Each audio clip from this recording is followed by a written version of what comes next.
Okay, so why don't we go back to what? Do you guys want to go back to open discussion then, or let me see? Michael is. I'll allow participants to I unmute actually had a themselves. question for Phil. Oh yeah, go for it, sir. I'm curious, Philip, you said that gravity is a particle. Are you talking about a graviton there? Yeah.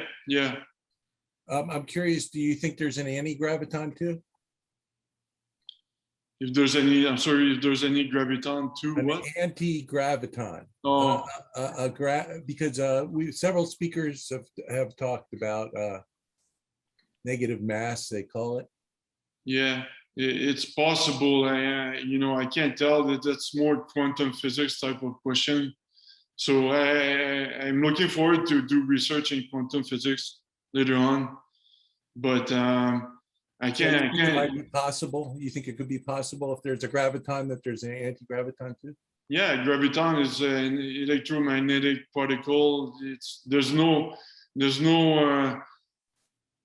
fabric, space-time curvature fabric. That's all. Forget about that. It's all. Everything is based on electromagnetic particles, and that's a nuclear force as well. When you say a particle, you don't mean like something hard like that. Aren't you really talking about a quasi-particle or what is it they call it? A wave particle duality? Do you think there's wave particle duality? Heisenberg?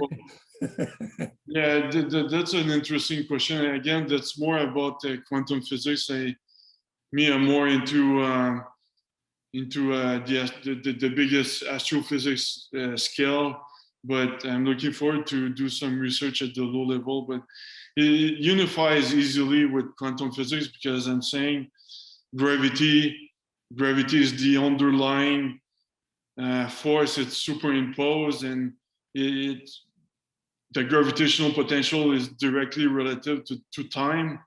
So that's what it's relative to time. So that's why we can manipulate it. And so would you say that this graviton is a time-dependent particle then? Yeah, exactly. Graviton defines the speed of the object, the time. If there's less graviton density, then you can travel faster. So that's why if you create a tunnel that blocks gravitons, then you will lower the gravitational potential, which means you can travel faster than the speed of light, according to an observer outside the tunnel. So yeah, it's interesting. I agree. I tend to agree with what you're saying. Yeah, and I appreciate your presentation on the fly too. Yeah, thanks. I appreciate you. I appreciate your group. It's very interesting. Thank you, Philippe. Now, if it's okay, I should go to Alex. I cut Alex off earlier, and again, this is my fault. I went to open discussion early, and I'd forgotten, Philippe, that we'd said we would bring you in. Now, Alex, you would type something about 132 multidimensional universes in quantum mechanics. Is that something you'd like to discuss? Yes, I would. Go for it, sir. Okay. I did this experiment for a long time ago for the DoD. Okay. We were a company, Star Drive Engineering, was doing some work for the DoD for the spacecraft. So we were building a warp dimensional drive spacecraft. So the DoD wanted to have something, they could have something more exotic they could do with the spacecraft. So I had this theory about 132 dimensional universes. So I had this since I was 16 years old. I figured it on paper and figured the mathematics and stuff like that. So how I did it was we went out, we went to the edge of the universe and matched the electromagnetics of the warp drive to the universe to get outside the universe. Okay, as soon as we get outside the universe, we went to the other universe and matching the other warp dimensional drive to the warp dimensional drive of the universe to get in. Go look at the universe. So that's how we did that. We spent about 30 days out there and doing a warp dimensional drive. And when we came back, we lost about 10 years, but we ended up going backwards in time and gaining the 10 years back as we came. Okay, sorry about that. So Alex, do you have more information online where people could learn about this? I mean, well, there's Star Drive Engineering. Oh, okay, Star Drive There's Engineering. Star Drive Engineering on Okay. on Twitter. Star Drive Engineering on Twitter. Okay. I have a question about that. I'm curious, you mentioned that. We did this for the DoD, the Department of Defense. I'm just curious about all the multi-dimensional universe. When that video that I showed, that he was talking about multi-dimensions, and then there were only certain dimensions that where life could exist. No, there's 132 dimensional universes, and you can access them by going to the end of this universe and matching the frequency, the quantum frequency of the universe with the starship to exit the universe, this universe, to go to the next universe. But each one has a quantum bubble, warp dimensional bubble that you have to match each frequency to. It's a quantum frequency. Okay. Okay, I think I understand what you're saying. But my question is life, can there be life in all of those universes? Or are there some that life wouldn't be able to exist? That was my question. Yes, there is. Yes. Your answer is yes. Thank you. Yeah. Well, now, Michael, with that video, with what the alien was saying, or the I don't even remember the technical name of that argument. There's a name for that typological argument, but what he was saying was, in the universes where life can't exist, it doesn't exist, so you're in one where it does, right? I just saw something about that the other day. Well, Alex, this would be different than your. Oops, Alex disappeared. I think he disappeared. Yeah, okay. It looks like the anthropic principle. Thank you, Rob. Now, speaking of which, Rob was talking about the Sagnac, I'm not pronouncing it right, Sagnac effect. Rob, did you want to pop on and talk about that? It's just something I heard in a book by Joseph Cater. I don't know if anybody's familiar with him. There's been controversy about the guy himself, but he wrote this book called The Awesome Life Force. He mentioned in the book, he refutes the theory of relativity, both general and special relativities, as BS. And he believes there's only 3 particles, the proton, electron, I forgot I don't think it was a neutron, but everything else is just variation of it. But after the Michael Samorley experiment, the Sagnac experiment, he claims, was developed. Let me see if I can go to that page number. Yeah. To get the 1913. And it was basically, it was set up the same as Michael Samorley experiment, except it was on a rotating table. So it wasn't in a static environment like the Michael Samorley experiment. It was in a dynamic relationship, situation, setup. And so I don't know the details of it. I only can get what I remember from the reading and Joseph Cater's book. But according to the results of the theory, that the light that actually the two beams, when they combined, one actually arrived earlier than the other. So in a sense, the conclusion, it was supposedly that there is a relative velocity. Oh, I don't know if I want to explain this correctly, that light does travel in a different way depending upon what path you take. Beyond that, I have no clue what it is. I've looked online trying to find information on it, both spelled SAGANAC and SAGNAC. So I don't know if it's the same experiment or not. But that's all I can say about it. It's kind of confusing trying to get the true gist of it when I haven't so far found the original report on that experiment. It's said to say that Joseph Cater claims that at that time the experiment was wrote off because Einstein's theories have by that time been associated as the truth, politically the truth. So despite the fact that it refutes the theory, they say that any experiment that supports a theory, if they find one experiment that doesn't support it, the theory's gone. Well, in this case, there's an exception.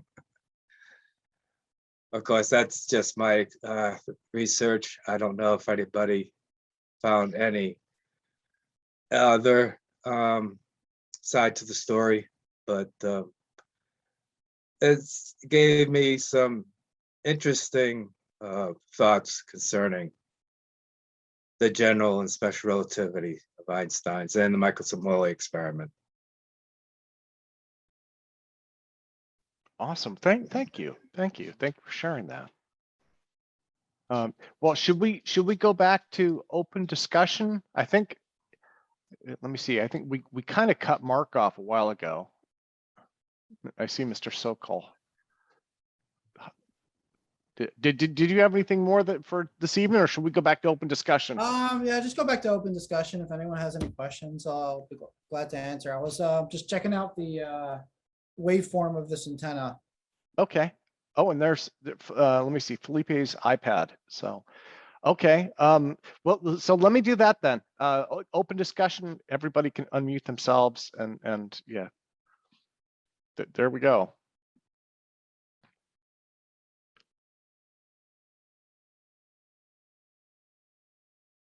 Oh, and Felipe, did you have anything did you want to talk, sir, or? Oh, and there it went. Okay.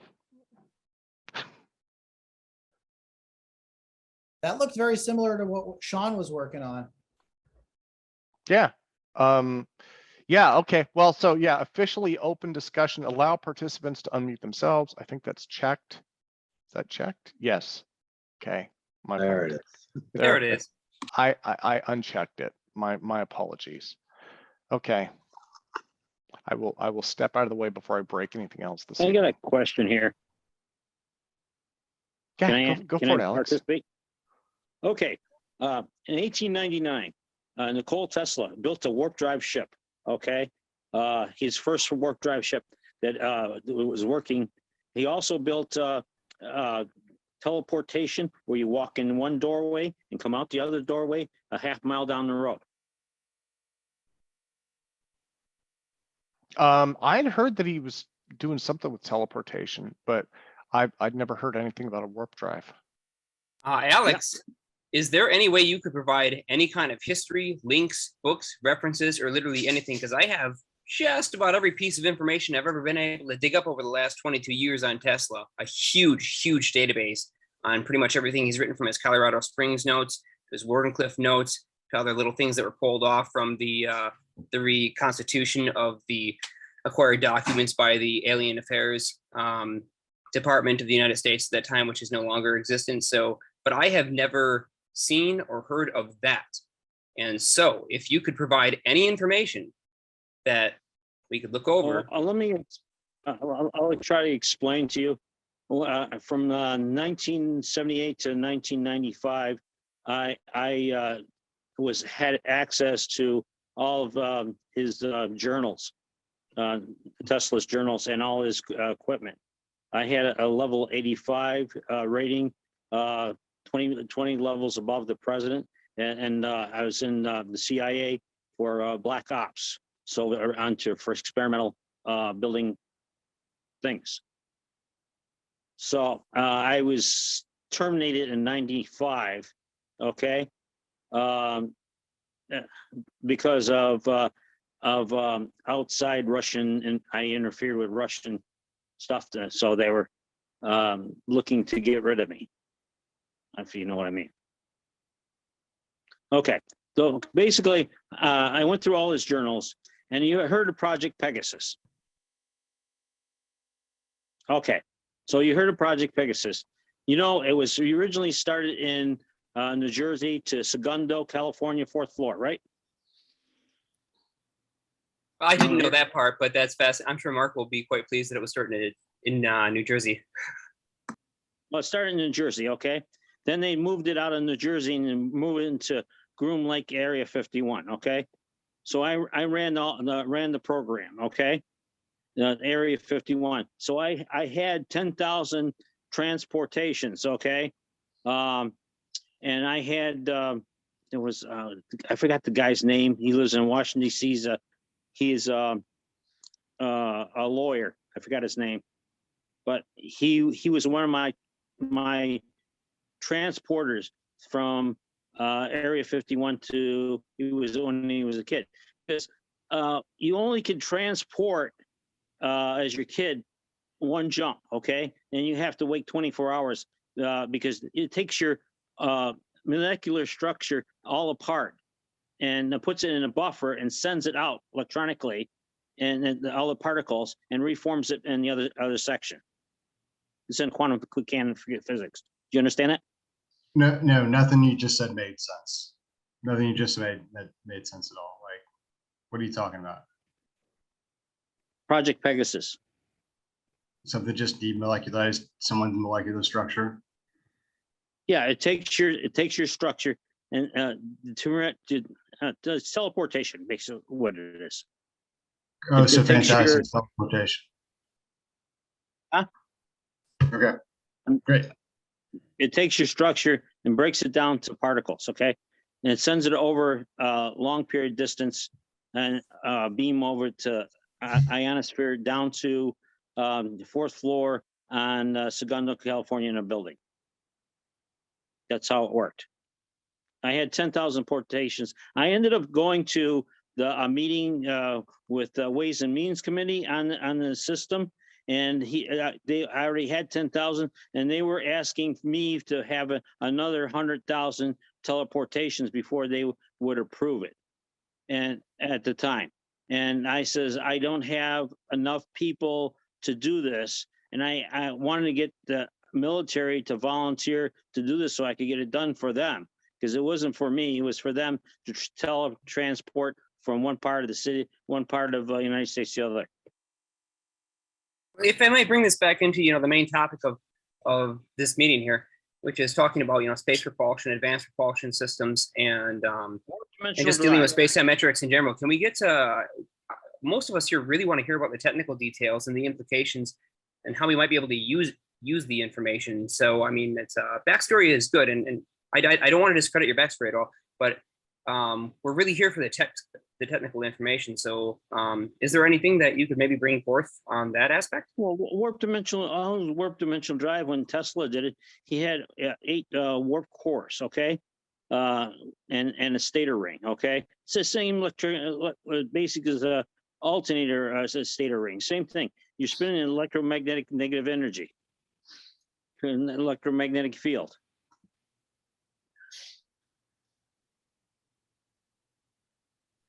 Yeah, I mean, Alex, Well, yeah. So I found a Project Pegasus online. I found one. I'm just trying to. So I will keep looking for more. Barack Obama at the time was 6 years old, okay? And his mother brought him into Area 51. She needed money. She was desperate for money. So Brother, every time you're talking about things that have nothing to do with science now. Nothing to do with science. This has nothing to do with science. So I appreciate you. Teleportation has nothing to do with science? No, Barack Obama and his mother have nothing to do with teleportation. Now, again, let's stay away from the one of my backstories. I teleporters. mean, we don't really want to get lost in the backstories of various people or public figures or anything. That stuff doesn't actually help us. It doesn't really matter who it was that got taken to any particular area. What we want to know is, how can we build it? I mean, that's what we're here to talk about.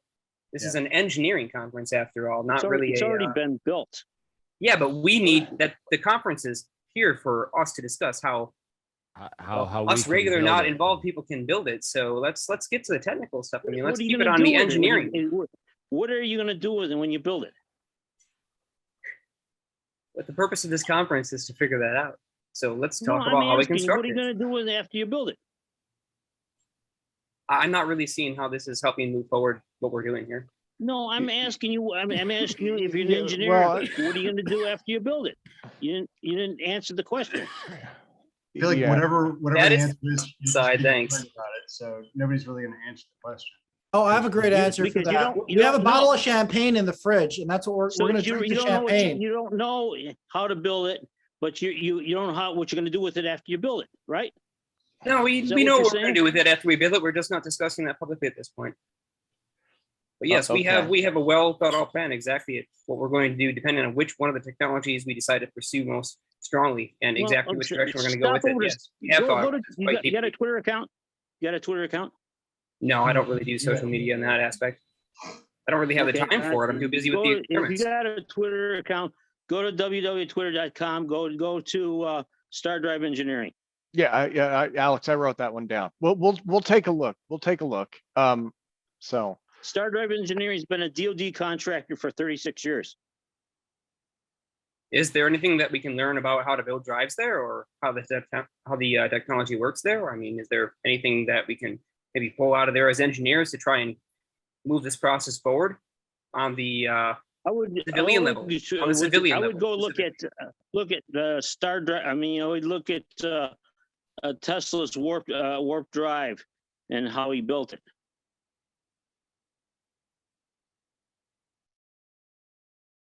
I'll do quite a bit of searching for Tesla's warp drive. I have a feeling I'm going to hit a lot of dead ends, but I would really, really appreciate, and I'm sure the rest of us would too, any kind of link to an article, a file, an old web page through archive.org, anything about it at all, or even the title of a book or a reference, any reference at all. The name of a person, usually the name of a person, whoever worked on it, usually the scientist. If you know a name, that's the best way we can look up the literature. You know, if the names are the best way I remember and find information that I'm looking for. It's like, all right, oh, this guy, and then I'll type in the name of the scientist who worked on it, and you'll find that specific work. That's, generally when you search for terms and stuff, you don't find, you can hit on a million things or not specifically what you're working on. But yeah, if you have any scientists' names who worked on this stuff, who can lead us to the technical data, then that would be awesome. Otherwise, it's just stories. They're cool. Well, some of that stuff is still classified under the DoD. Yeah, well, that's what we're trying to do, is declassify and unclassify, or force it out of the classification. Well, So if that it's classified, you cannot talk about it. If it's classified, we can talk about it here because I don't have a security oath. You understand that? Yeah. I can talk about anything that I want that's classified because I've not been read into any programs. I'm not under any NDA and not under any agreement not to disclose anything. This is a disclosure. I was talking to Alex. You cannot talk about it if it's classified. Yeah, that's about what I can tell you. okay. Well, thank you again, Alex. Thank you again. So yeah, so again, I'm not sure who. Okay. So Mark, did you have more stuff you wanted to share? Yeah, we're still working on Yeah, the on this antenna over here, and I still have to attach the ground plane to it, but it's resonating at a couple different frequencies, and we're probably going to hook it up to one of the amps outside, depending on which frequency we choose, has the lowest SWR, and see what it does. Okay. So, yeah, we're actively working on that right now. As for the guy's question of what would we do when we discover anti-gravity, I guess we'll throw a party. Maybe we'll have an in-person conference. I have a bottle of champagne in the fridge. We'll open that. I'm gonna call up the Godey Institute and say, "Where's my 1 million euros?" The 1 million euros. Oh my God. That's it. That's the prize that they're offering for whoever. Oh, discovers anti-gravity. skydiving naked. That's not a good idea. No. Actually, we're starting a company that does AI research, advancement in science. So maybe we can talk to you if we get the funding we're looking for sure. We're definitely interested into technologies like that. Yeah, but what I always say to people is you don't actually need the funding, you need the time and the equipment. Well, yeah, I think that's a good point. I think the other thing with funding too is you know, like you definitely want to outline if you have a project you want to build, if it's outside of your financial means, right? You want to outline what you want to build, what you want to test. You know, you definitely want to have like an NDA in place. You want to have your intellectual property protection, all that kind of stuff. So, But stuff Yeah. like this, there's you know, the- but one thing and I'm sure Mark would probably agree with me, I recommend against anyone, especially in this conference, anyone looking for investors. That is the quick way to get sued and go to jail. And the free energy community has lots of people who go in and out of jail for investor stuff, right? And so you know, I mean, like I think the way to approach it would be if someone wants to donate. The thing about a donation is if you donate, you're giving money away, you don't expect it back, right? With an investment, it's like I'm putting money in, but I'm anticipating a return. I think all of this stuff is too speculative, right? I mean, if someone said to me, Tim, you know, if I had the money, they said, Tim, do you want to put money into this? No, it's too speculative. There's too much risk, you know? And so that's why, yeah, that's why I'm always against investments in this area, you know? That's just me. In our case, it's more of a grant than a funding, like Yeah. with I mean, venture capital and all that. It's more of a grant. So anyway, I'm just saying that we're open to technologies like that, and let's keep in touch.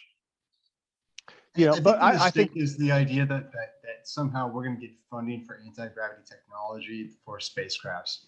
The reality is that there are so many derivative technologies that would be adequately substantiated to fund this technology if you could prove a working prototype. Like that's bar none.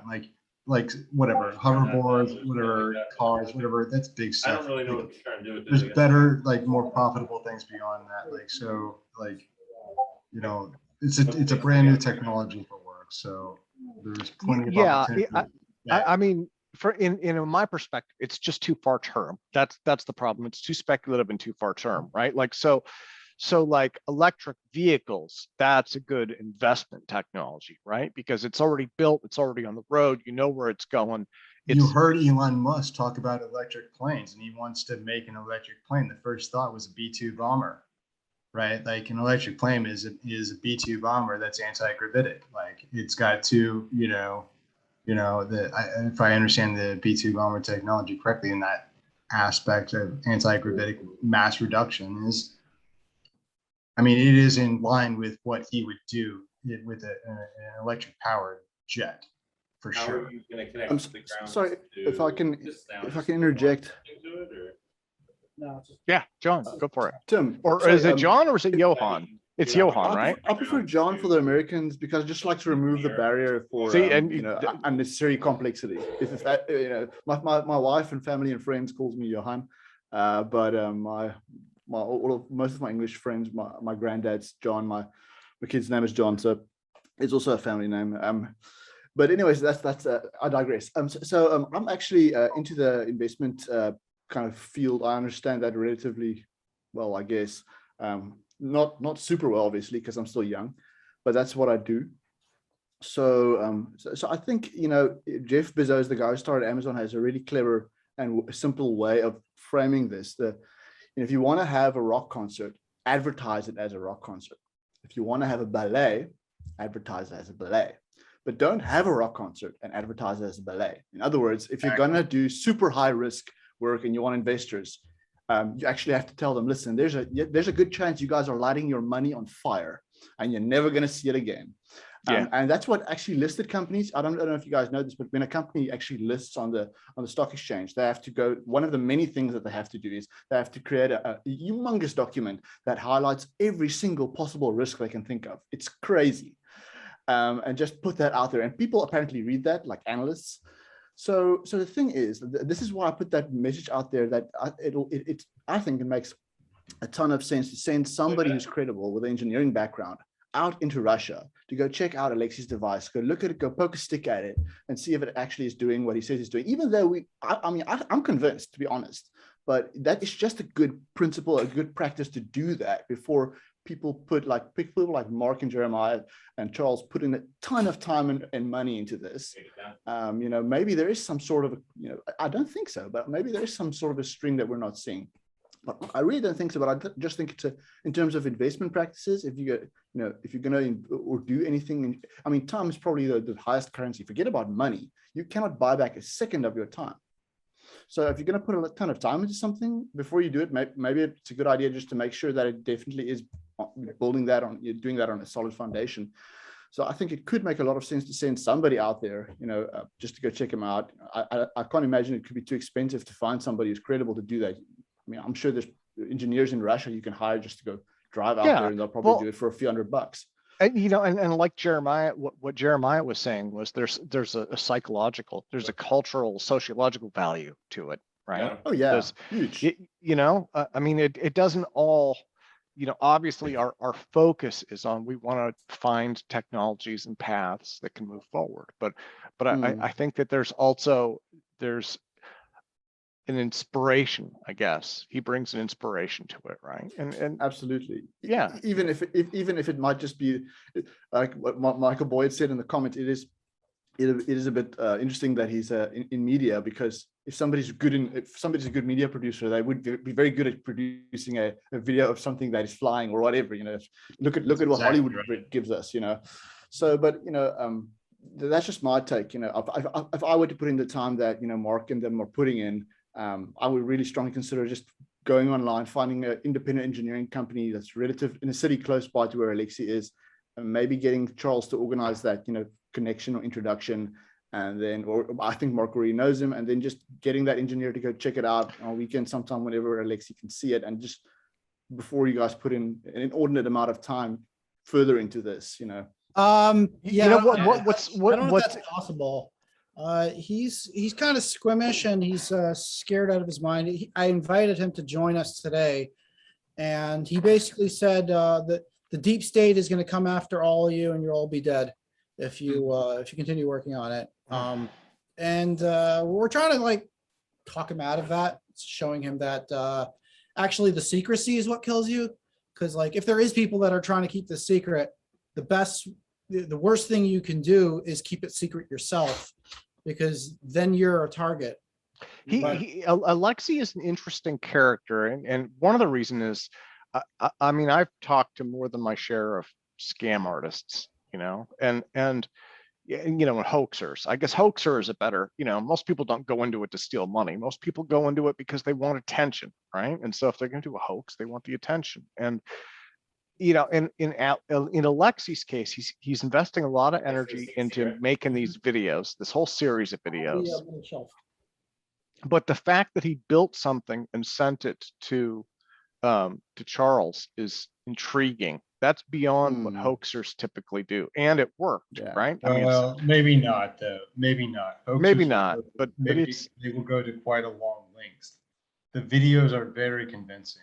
They really are. But like the editing of the videos that I've seen don't lend well to me being able to document takeoff and landing.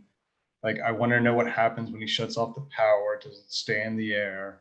Like I've seen only one instance of the thing taking off. I've seen it taking off behind grass. Those are ways that I would hide things. yeah, yeah, and Frankly, they're like they are, but like I don't want to. Don't want to dissuade from the possibility that it's actual and real. But I mean, I would just ask him to do better in terms of documenting the phenomena of the science, so Yeah. that if he doesn't understand it, other people can assist him. And I think the method that he's delivering right now is insufficient to document scientifically. But it's close. I mean, he's doing it. I mean, like, I don't you mean know, to criticize because I'm just a guy. Like, I've not done what he's done convincingly in terms of whatever he's shown. It would just be better if he would show more that would eliminate the possibility that it's been edited in any way. Yeah, I mean, I remember his 4K video. You probably don't know which one. I think it's the only one on American Anti-Gravity. The original was 4K, and it was in a weird Russian MP4 codec, and so I had to download special software. It turns out it's one that they encode with in Russia and nobody else uses, right? So their freeware uses that one. Yeah. And so I had that thing open in my editor, and a couple of things struck me with it. One of them was his original was way too dark. That's why I pulled it down. His 4K original, which was gorgeous video, but it was like way too dark. I think I don't think it had been edited. I mean, didn't look like it. When I brought the light up on it, it looked great. So he stopped the camera footage and then restarted it, is what you're saying? Or something. I'm not sure. It didn't look like it had been edited. That's though, great though. Like, that's great because that's difficult to understand looking at a YouTube video, because if it's raw captured as a start and stop, That's kind of what it feed. looked like. It didn't look like it had been processed, because if it was processed, they would have fixed the lighting, you know? That was But my assumption when I saw it, was that it was an edit. I'm sorry, Tim. No, well, no, he has tons of videos up. So, you're the one you're thinking of may not be the same one that I'm thinking of. But I did notice, and this would go to your thought, when I was editing this thing, I did notice there was one frame where, he's got the cables coming out of it. It did look like he was stepping over a wire. He did a motion with his leg, like he was bringing his leg up over a hidden wire, I don't know. So it could go either way. I think Todd Desiato had said kind of the way I feel about it. It's like, my gut tells me it's a hoax, but I can't see the smoking gun yet, I can't see it either, and I don't want it to be.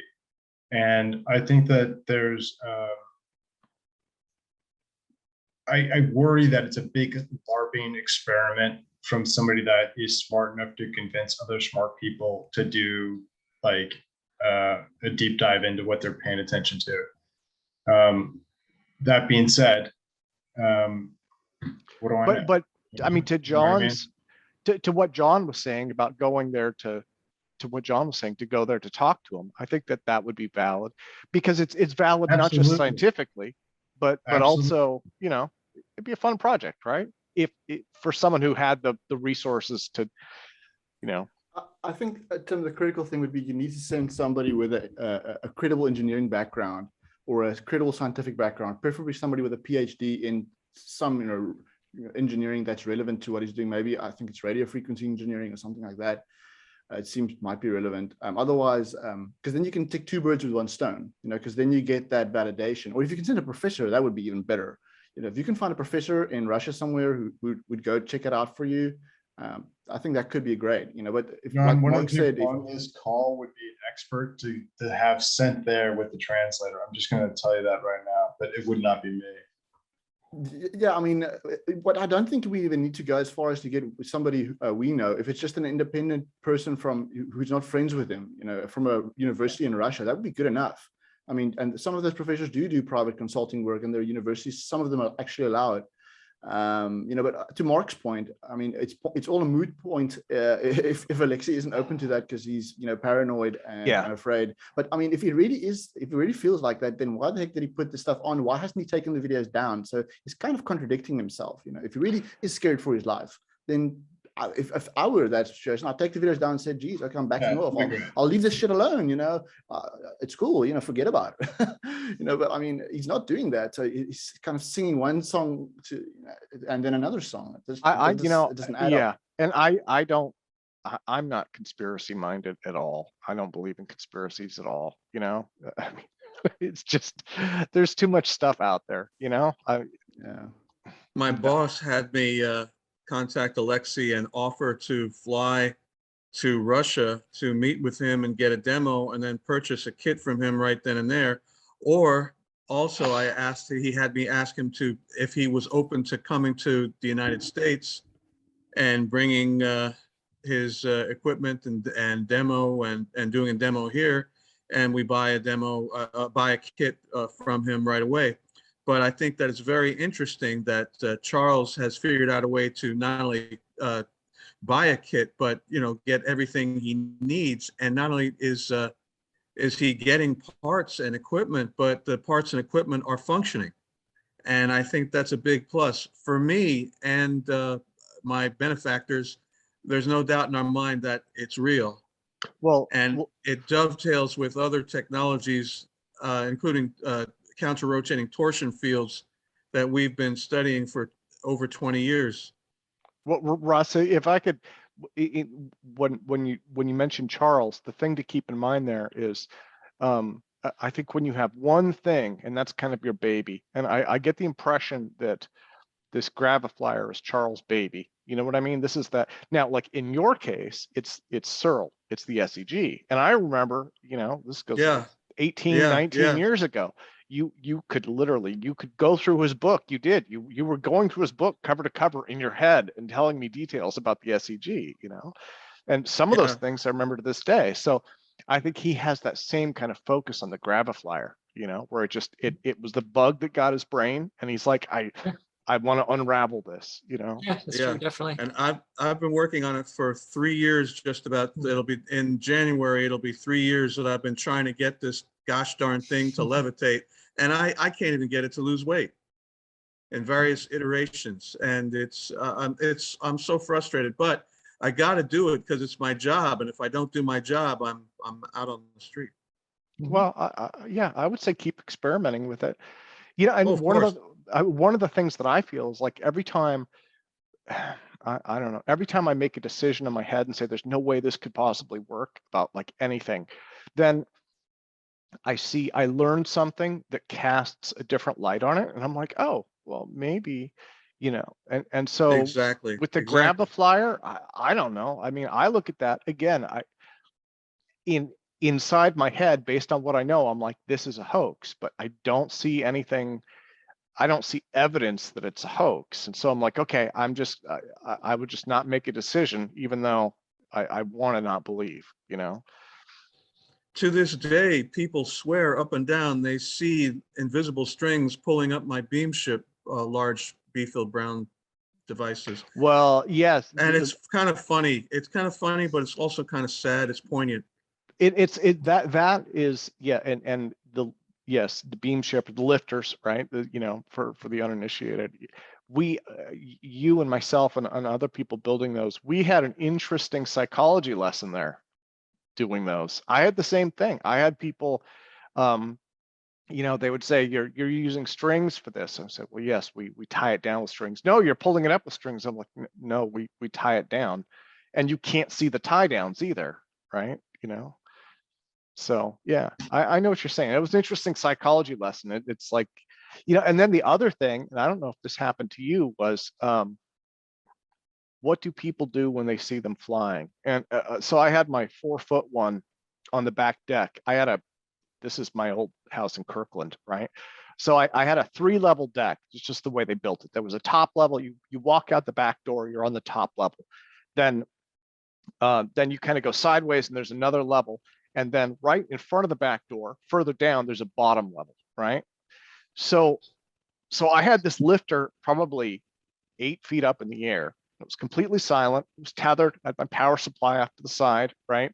I've been doing it, and I don't remember who it was, but I had a couple of people come over, and this happened several different times in different things. But this one particular example. So I said, well, yeah, I'll show you kind of some of the stuff I've been working on. They walk out the back door, and this thing's just motionless in the air. It's not making any noise. It's just hanging there, right? And they can't see the threads. There's tie downs. There's a couple of power leads, but they're tiny. And this thing is like 6 or 8 feet away from them. And they walk out and they just stop and look at it. And that for me was really interesting. That always got me, because whenever somebody would see a lifter in operation, that's what they would do. So what do you do when you see something like that? Like a UFO would be an example, or lifter was a perfect example. You know, people think, oh, well, they're going to do this. Oh, they're going to get excited or jump up and down. They wouldn't. They would just stop and look. And it was because their brain couldn't process it for a few seconds. And so they would just stop.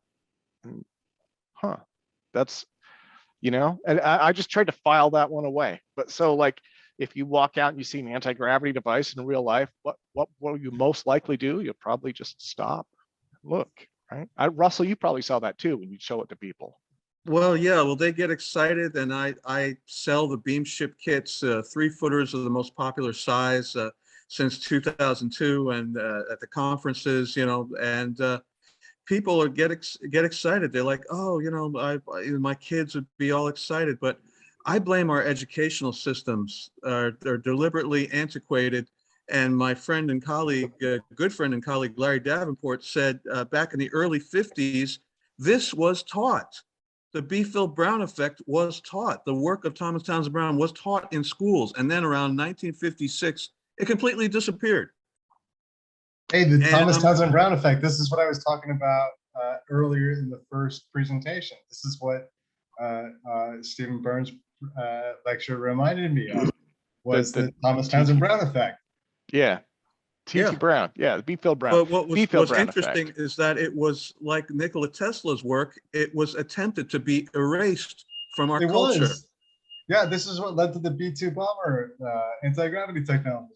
Yeah, it's the same technology. That's the T.T. Brown flame jet generator. Can generate up to 15 million volts, which is way more than enough, because don't forget it's non-linear, and the effect is geometric, with increasing voltage being the prime factor. Yeah, the flame jet was, that was what I figured they were using on the B2. The thing is, even if you don't believe that the B2 was anti-gravity, right, or electrogravity, even just, you would still want to use that, because the B. Phil Brown effect, that the ion wind, the wire and the foil, right, and the foil in this case is your B2 wing. That high voltage out in front of the wing is going to disrupt your boundary layer, and if you don't disrupt the boundary layer, that thing pushes enough air that any kind of Doppler radar is going to pick up the air just as well as the stealth. So not only that, but the boundary layer also, since it's a soft boundary instead of a hard boundary like a metal skin, there's no sonic boom anymore. There's no more skin heating. And so a lot of that work went classified in the later on in the 60s, because they were using it for independently targeted multiple reentry vehicles, i.e. nuclear warheads. Yeah, so I know at least one, I've talked to at least one pilot who flew the B2, and I asked him, I was like, do you have any anti-gravity controls? And he's like, no. I said, but you do have I was like, you do have a stealth package control, right? And he's like, yeah. And I'm like, okay, that's probably, so that would be my guess. Is it's the same thing. Anti-gravity. They call that a little bit of boost when they get to high enough velocity. Like they just think they get a little extra acceleration from, once they get to super whatever speeds. And there's some interesting stuff. There's interesting stuff going on now with drones. They're working on I just saw a couple of brand new drone things. So who knows? We may see some real advances in aircraft. I mean, because they've got they have their whole collection of interesting technologies. And I mean, one of the limitations with super high performance stuff is what the pilot can handle, right? So Well, if you don't go to, forget that there's no G-force in the B-Phil-Brown effect. There's no inertia and there's no G-force. And T. Townsend Brown confirmed that in Benson Labs in Winston-Salem, North Carolina in the late 50s. There's no, well, but, there's, but it explains the tic-tac effect that would only be if your pilot is within the field. right? Yeah, So, you have to be within the field. So if you have the B-Phil-Brown effect, like nacelles on the Starship Enterprise, no wonder they get thrown around the cabin every episode. There no inertial dampeners. yeah. It's They're outside the interesting. field. Yeah, It's they have interesting. to have a saucer where you're inside the field, and then every atom of ship and payload moves in a uniform fashion. There's no point of force coming from a internal combustion or even an ion drive or nuclear rocket, Nerva rocket. It's all the entire ship and its contents are moving in uniform fashion. So inertia is canceled out, G-forces are canceled out, and the exact same thing happens with the Searle Effect craft. Hey, Tim? Yeah, Rob. Yep. I'd like to point out I'm yet to create my first lifter experiment. So any input I could take would be appreciated. Yeah, I have a few thoughts on. I mean, so when you, I guess the first and foremost thing, if you're doing a lifter, right? I mean, because there's instructions online and all that stuff. It's been for forever. Like Naudan put up instructions. That was what I used, and then I put up instructions. And the number one thing that pretty much everybody reports is you need to build them lighter. Yes. Yeah, and so like around the first 1 gram or 1 to 5 grams. Yeah, like the first 4 or 5 of them that I built, Yeah. I was like, this is super light. This will totally take. It was still too heavy. And then Yeah. finally you reach a point, and once you get a feel for how light to build it, then they'll fly all the time. Yeah. And then the other thing is The generator. Well, You have the to other have thing enough is voltage.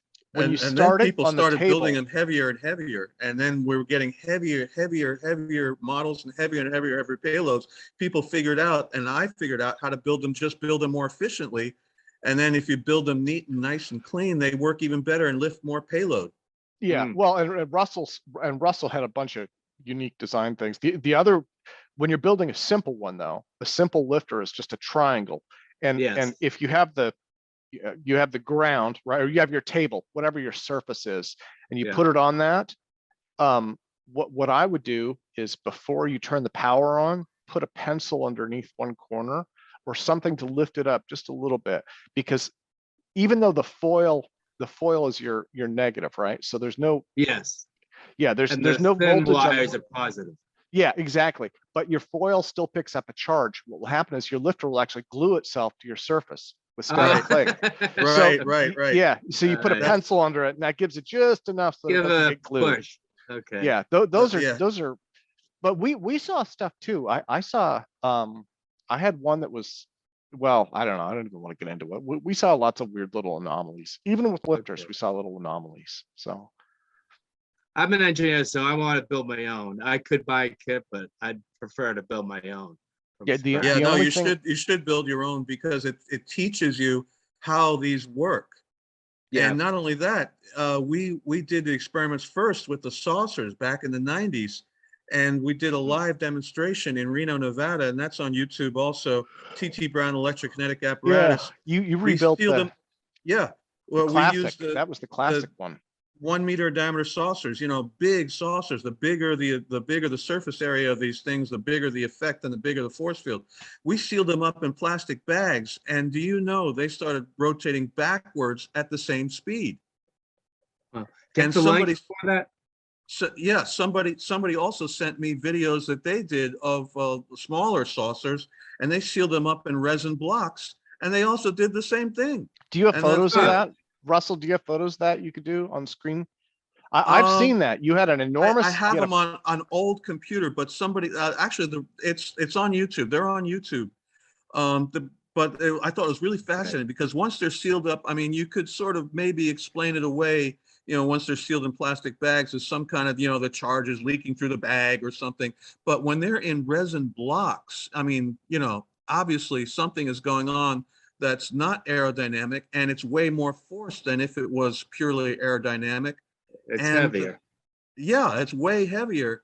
And Yeah. it's what is actually happening is, and I'm convinced it's a transduction of electrical force into gravitational force.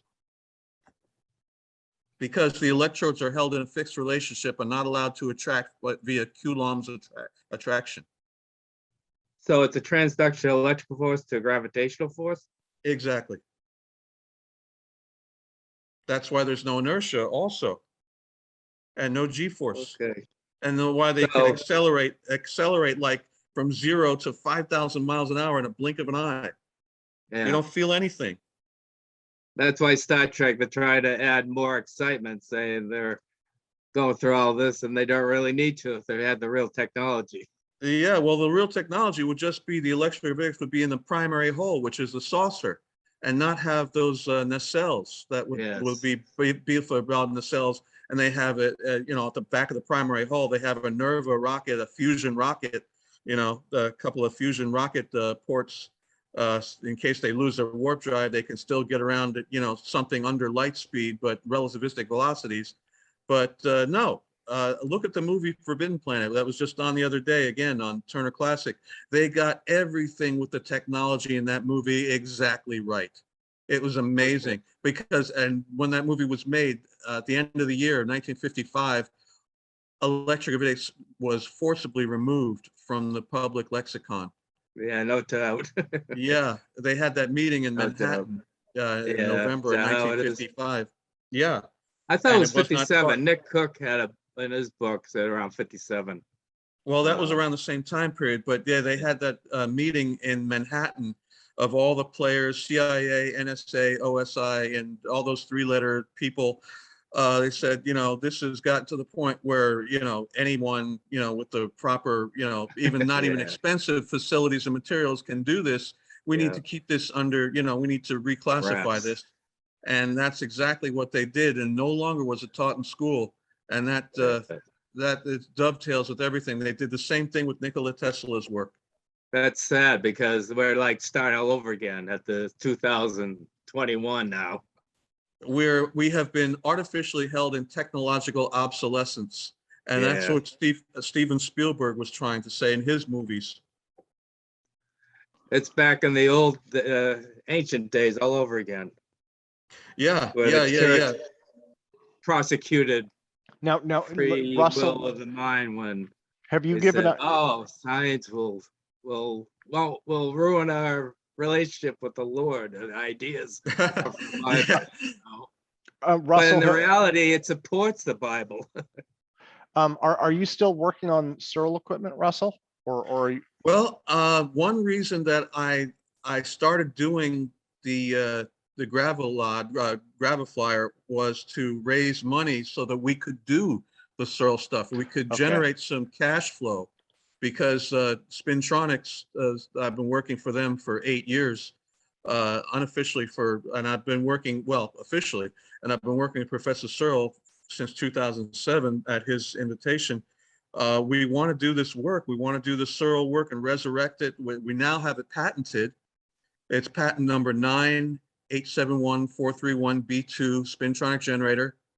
And that was taken out right away as soon as possible because the patent laws changed. It's no longer who came up with the idea first, it's who's files first, who gets the patent. So we had to hurry up and get that in, which we did.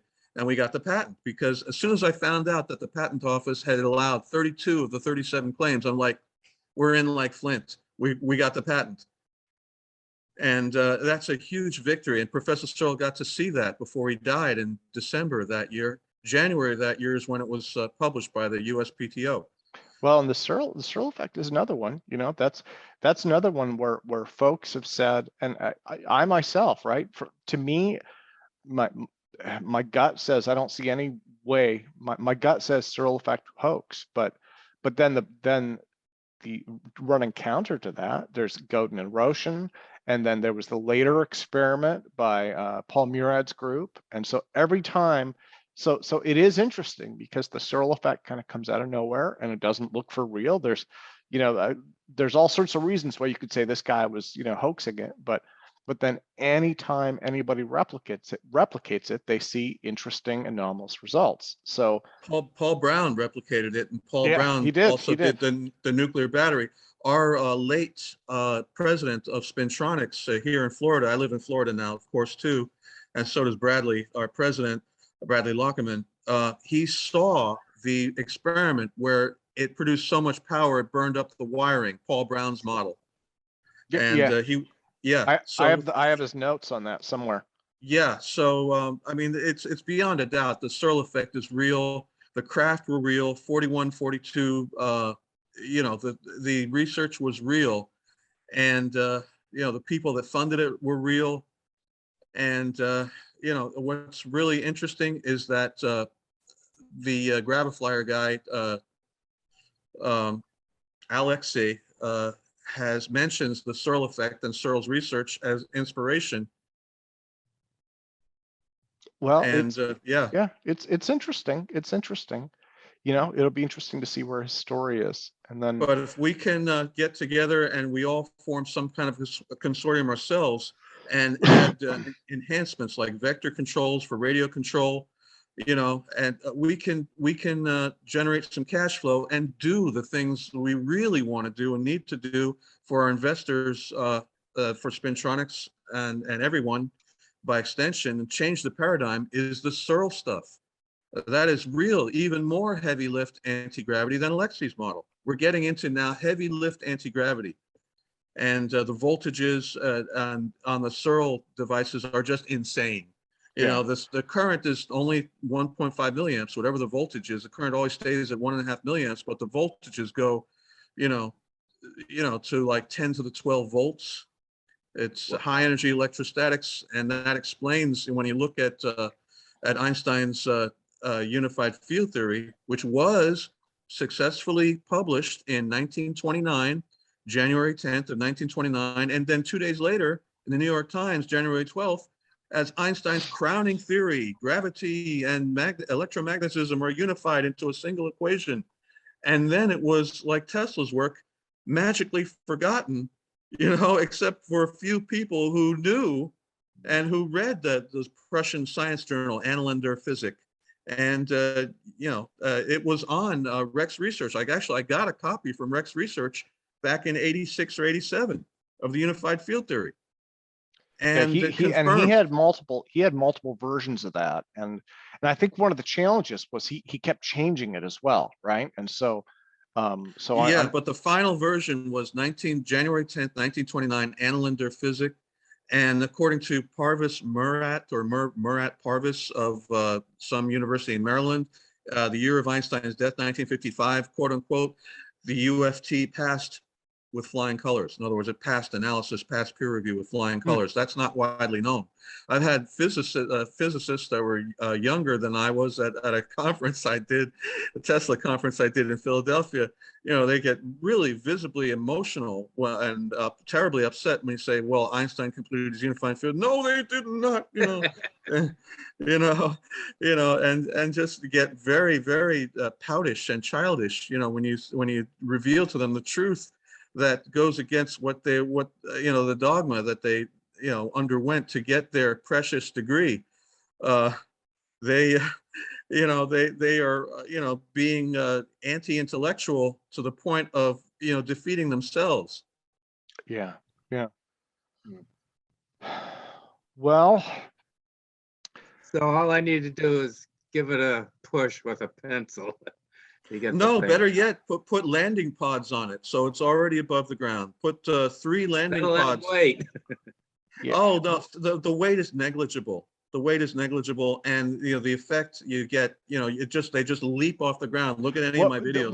When I was building lifters, you have to be super careful with it. I mean, from a weight perspective, but delicate. The way that I ended up building lifters was I would use balsa, and I would use little 1/16 by 1/8 struts, and then 1/16 by 1/16 is what I use. It's even lighter. yeah, Only thing, it's not as strong, but that's all you need. and then for they me, go. I would use hot glue, and hot glue was a little heavier. It was a little It's too heavier. heavy.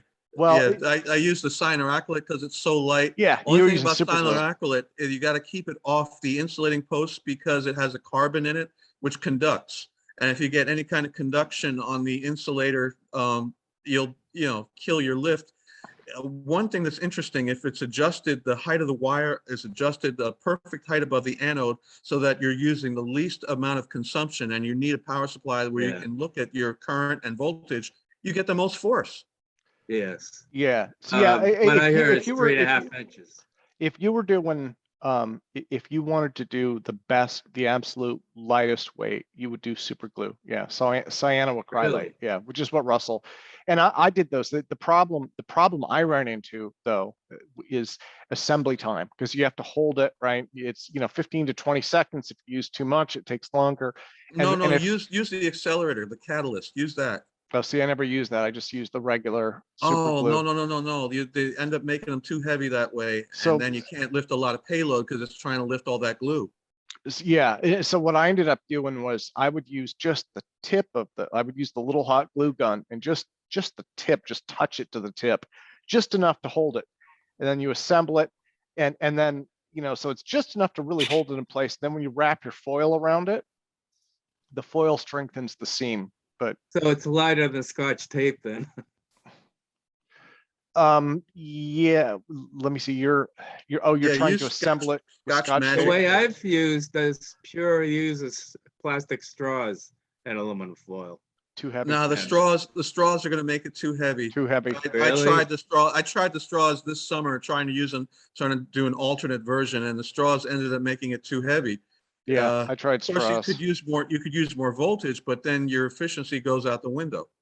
The other I've used thing, balsa wood before, but not for lifters. the other thing that I used was, and most people don't know this probably, at least a lot of folks that I know in the early days were using magnet wire because it's cheap and easy to get, and it's a light gauge. And so the first few lifters I made would use copper magnet wire where I stripped the coating off. The problem is the copper interacts with the atmosphere, and you get a weird chemical reaction that ruins your field. So what I ended up going to was I would buy 50 gauge stainless steel Corona wire. If you could find that online. I used to get it from Information Unlimited. The other You get thing, it from any medical or dental supply. I Yeah. used the 0.003. I got like a 4 or 5 pound spool of it as a production runoff, and I used that for years. It cost me nothing, but it works great. You could use that also for the feed and return. So it's so thin. It's 0.003 inches in diameter. It's thinner than a human hair. So you don't see the wire. You don't see the feed and return either. But oh boy, it's so much more efficient than copper wire. Oh my gosh, you get so much more lift. And we started using that in 02. copper, some of it was the copper magnet wire itself was just too thick. So Some of 50 it gauge was, But it stainless wasn't- steel wire. I was wasn't- using 50 gauge stainless steel. You could also look for photocopier Corona wire. Photocopiers, Right. you might be able to get a replacement thing there. But basically you want to get Corona wire, Corona discharge wire. I think Russell's getting his right now. CRONER. Corona wire. Yeah, for Corona. Okay. Yeah. As in the corona discharge, electrical Yeah. discharge. And that's thin, and that allows the best electrical interaction, right? I Because just brought this out of the garage. This is the wire. It's 0.003 stainless steel. This came from Malin Company in Ohio. 0.003 is soft stainless steel. You can get harder graded stainless steel, be more durable. But yeah, I had this in my garage. Had a little lab setup in there. But anyway, yeah, get a good grade of 0.003 inch stainless steel wire, and chemically it works to create a much better force field for lift. it won't interact with the air like the copper did. That was the Yeah, the So you copper won't had get some. any haze or anything around the. No, no, and with the copper you would. You'd get a weird haze and smell and crackling And and all noise, sorts you of. Oh, get a lot yeah. of noise. Yeah, That with the buzzing stainless steel, there's like almost no noise. Yeah, Huh? it's No buzzing noise because that's the normal. Very sound. little, very little. You get that a lot with the copper magnet wire. You got a lot of buzzing and not a lot of lift. With the stainless steel, you get almost total silence and much more lift. It's so much more efficient. So 50 gauge, huh? I yeah, guess, that was yeah. what I used. And if you can't find 50 gauge, I would at least I would just look for, just look up photocopier Corona wire. Photocopier. Okay. Yeah, I mean Yeah, the old and- school photocopy laser printers. I think they also some of them use it. So Yeah, they use this wire in the medical and dental industry. So any Okay. medical or dental supplier would have it also. But All I right. still have that big spool I've been using since '03 as a production overrun, as a 1 pound spool of wire.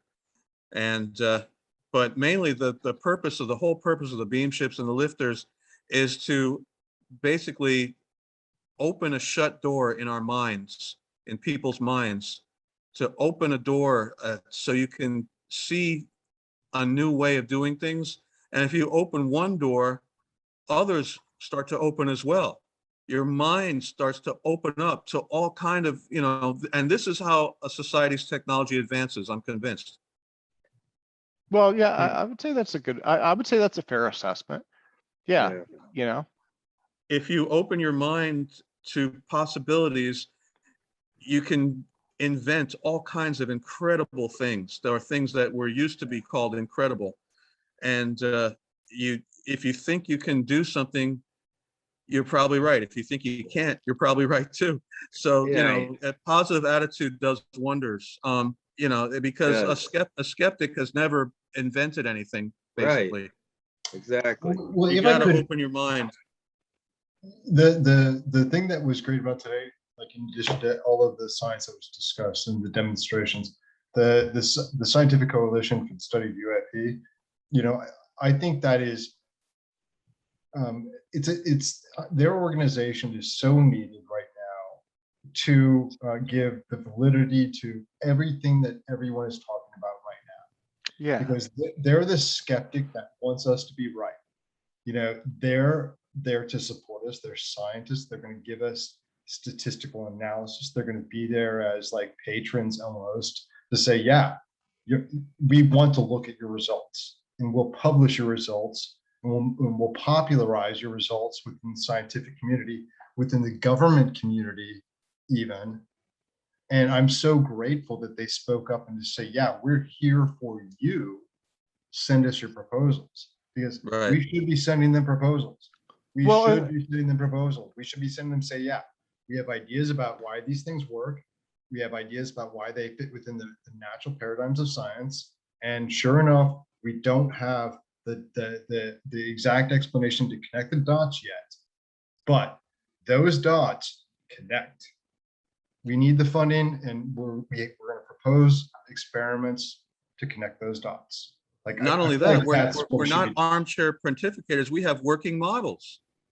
And Alexey's is only the latest. It's just a lot more lift. It's the heavy lift that everybody's been looking for years.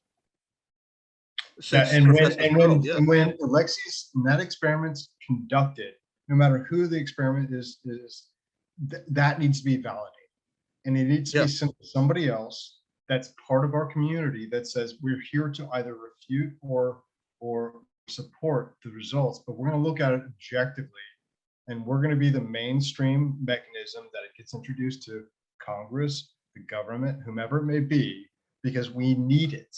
We need a scientific mechanism to both support us and to provide us a mechanism to create experiments that will be well received, because that's part of the problem. Is like, we can do a lot of different things, but what will be well received within the scientific community? We need to design experiments that will be that we can document, that we can publish, and then who is the publishing mechanism? Because I don't know who that foundation goes to right now. I wish I would have asked that question, but like, that's kind of like what my hope was that they could be, is that kind of publication mechanism in some way. But And then we need to update our textbooks.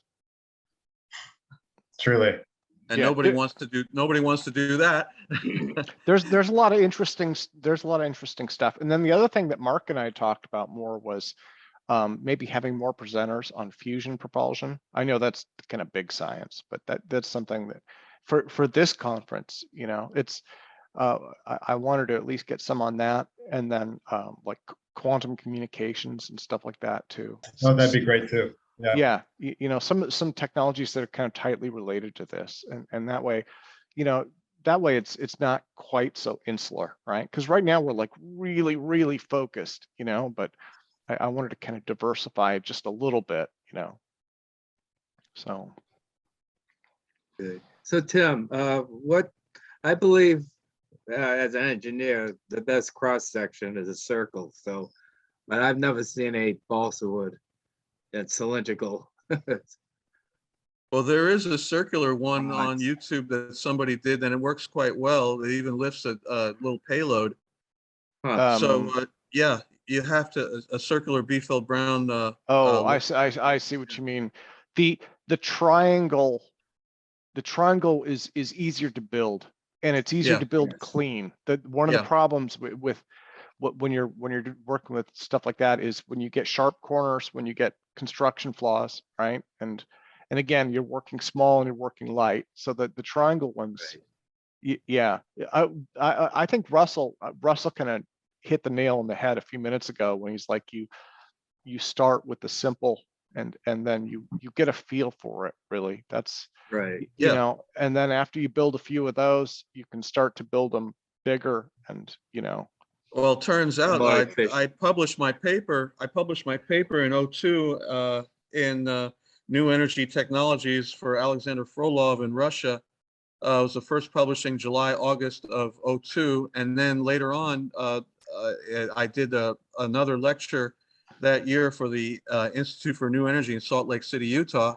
And they republished my paper. And it also got republished again in Extraordinary Science and Technology from Steve Ellswick, the Tesla Tech. Basically, I found out the bigger you build them, the more efficient they are. The more surface area, that's one of the tenets of the B-Phil-Brown effect. The more surface area of the plates, the conductive plates, the more the force. So that goes from lifters all the way to saucers. Yes. Yeah. See, and we use slightly different designs. The biggest I built was 9 feet on the side, and that was a series. Me too. I built a 9-footer too, but I highly recommend everybody also look at George S. Pigot's anti-gravity experiments from 1903 and 04, where he was levitating metallic and non-metallic items, and just using a Wimshurst machine that was in I believe it was in a container under several atmospheres of pressure and a drying agent to raise the current level.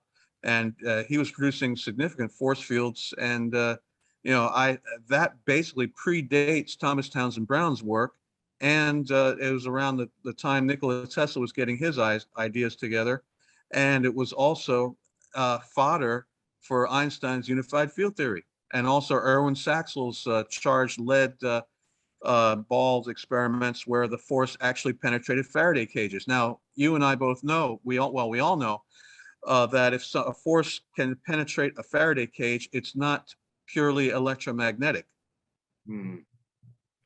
What is going on is more than electromagnetism. Well, what other forces in nature are there? Well, we have gravitation, which is the weakest of the 4 fundamental forces, weaker by orders and orders of magnitude. So I'm trying to electromagnetism should easily be able to overcome gravity. Put it that way. Look at it from those terms. I thought it was interesting you mentioned about current, because I believe the big thing is voltage. It has to have high enough voltage. Yeah, voltage is the prime factor. It's not a current it's not a current driven effect. It's prime voltage. You don't need hardly any current. Those saucers that we sailed around the maypole, the electrokinetic apparatus, we're using maybe 100 to 120 kilovolts at some tens of microamperes of current. almost no current at all. Yeah. There is a Yeah. power factor to it, and it has to do with the acceleration of the charge that's going through the mean free path, whether that be in the vacuum of space where electrons can still take their transit and accelerate, or whether that be through ion exchange or even ion catalyzation. But one of the key things with the ion craft, it's not so much a matter of just the surface area, but it has to do with the total electric charge density. So these craft, Yes. they aren't propelled at all by air currents. They aren't propelled by a pushing force like a conventional thruster. Instead, what they do is they're actually sucked up into the electric field. So what really matters here is what's called charge separation. If you produce your ions Yes, with yes, the corona wire, yes. then there's a problem with it. And here's the issue with the corona wire. You're producing your ions at the maximum potential for extraordinary acceleration. And so the higher potential that's required, the farther your wires are apart, the greater the acceleration potential is between them. And so the lower number of mean free impacts your ions will have with neutral air velocity, creating a lower dielectric coupling factor to the outside atmosphere. Or in the case of electrons, you're talking about an entirely inverse effect in space where you actually get an effect in the opposite direction due to the asymmetric acceleration of the electrons within that field. Yeah. So no, one of the tricks that I used to use with mine, and this made them more ion wind rather than less, right? Which would, run counter to my goals, but I took advantage of what I had available was, and I'm not sure, I don't think Russell did this. This was something I'd noticed. So most of, when you're building lifters, or B-field Brown, most of those circuits have internal resistance to maintain, right? They use internal resistance to maintain the voltage. The thing is that and it's because when they build those high voltage power supplies, they build them to be used in many different applications, right? So you want that internal resistance. The thing is the B-field Brown itself is a resistor, right? The lifter itself is a resistor. So what I would always do is bypass the internal resistance and It's let a the resistive voltage. load. Yeah, A resistive load. Yeah. Exactly. So the load itself, so my voltage would float. I'd let the voltage float. I would bypass the resistor inside of my power supply and let the voltage float. The lifter sets its own voltage. Right. Based on maximum efficiency, right? And that, Right, based on atmospheric conditions, pressure, temperature, humidity, and the various other things that control the. I got a big performance boost that way. Yeah. And then you run into, then there was also, you mentioned atmospheric stuff, and especially in the Seattle area, that's interesting, because our humidity regularly runs, in the winter, right? Because you could test these things. In the summer, you might have humidity that would be like 30% or something like that, and then temperatures at 80 or 90. In the winter, you get down to like 35, 40 degrees, and you get humidity that's at 80 or 90%, right? Right. Well, I guess what I'll mention is then the difference in what we're working on compared to the conventional lifter, which is an open system or an open frame system, is we really wanted to concentrate on how much thrust force we could put into a thrust module, which is an enclosed system, not allowing any kind of ion ducting to take place, no expansion of the electric field. The only problem is that you tend to have these charges collect on any kind of plastic, so you have to find ways to equalize out the electric fields across the entire path from your ion emission source, which ideally is not at the same potential as your acceleration grid, and then between your collectors. So the main idea is that you want the maximum quantity of ions with the lowest amount of energy in that volume of space between your anode and cathode. And by getting those larger quantity of ions, you're going to get significantly more mean free impacts, and then you don't have to use as high of a voltage between the emitter and the collector. Or between the grid and the collector, you can use a significantly lower voltage, and you get seriously huge efficiencies. In fact, you can go well beyond anything that we've previously considered for any kind of combustion engines. There are orders of magnitude. Yes. I'd like a copy of this. Let me see. I think Jeremy just mentioned Jeremy's shutting down his feed here pretty soon. Yeah, I'm gonna go ahead. We just hit over 8 hours, man, and I want to end the live broadcast. So thank you all who are watching live for sticking with us, and we can continue this chat. It will be private and no longer streamed to the internet. So thank you guys for watching. I'm gonna wrap this up now, and We're gonna end that there. Anybody else need a cheeseburger? Yeah. Oh, I can say is Yeah, holy I- moly, I pretty think- hung in there the entire time. Well, and I can leave this going if you guys want, but I need to, actually, I need to feed my puppy dogs and see what my 11-year-old is doing. So, Feed yourself too. Yeah. or I don't know. Should we shut this down for this evening, guys? Feed your How do you head. get a copy of this conversation? Yeah, it's pretty Well, late on the East Coast That's, now. yeah. Okay. Well, Thanks, every- why don't we sign off for the evening then? It looks like people are already starting to disappear on us. They are. So, Yeah, I'm fading fast. I'm dying of malnutrition here. okay. Well, guys, wonderful conversation, and yeah, we'll do it again in a couple of weeks. We're working on getting some more speakers, and so we're moving forward. Thank you Great, again. great to see you, Tim. Tim? Yeah. You're looking Hey, great. Tim? Thanks again. Thanks, Tim. Tim? Thank you. Yeah, Thank thanks, you. Charles. Thanks, Jeremy. Right Thanks, on. Thank you, everyone. Okay. Again. Thanks again, guys. Hey, Tim, Thanks. one more thing. How do you get a copy of this conversation? You said it's recording. Oh yeah. So all of this will be up on the alt propulsion site. It'll take me a couple days. I have to actually Okay, render it and cut it up and then put it up online, but it'll all be up there. all right. Because I missed a The lot. YouTube channel, right? Thanks. Yeah. Yeah. It's, And on YouTube later. Later, guys. thanks, Okay. guys. Thanks, Russ. Thanks, Tim. Thanks, everybody. Keep the faith. Yeah. All right.